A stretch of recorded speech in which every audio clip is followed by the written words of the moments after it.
Have you ever sat down to create your content and suddenly your mind goes blank and you forget whatever it is you're trying to create? You just get confused.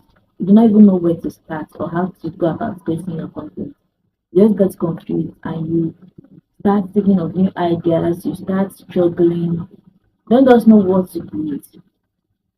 Well, that used to happen to me before because I remember an evening now I was sitting on my own trying to create content. I was just confused. I didn't know the kind of content to create, where to start, or I didn't have a direction, the direction to follow that will help me to create content that will actually make sense.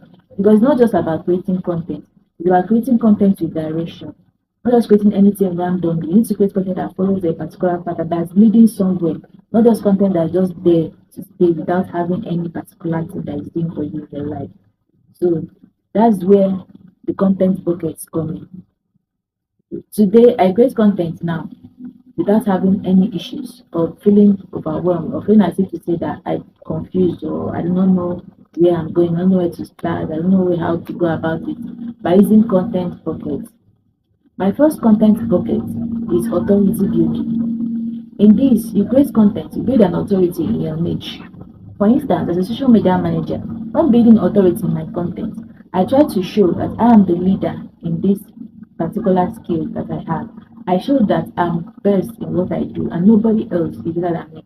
I'm the first and the foremost. Wherever my audience is looking at my content, they know that I'm the best for them to go to and the best and the go to social media manager they should try to work with, inform, and have associations with whenever they want anything content, anything social media.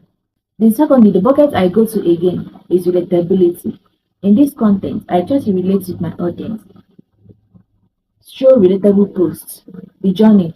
For example, I share my story, share my struggles. I'm not just here to post content that will make you feel like, oh, this lady, she's perfect, everything is going well, not no mistakes. No, nothing like that.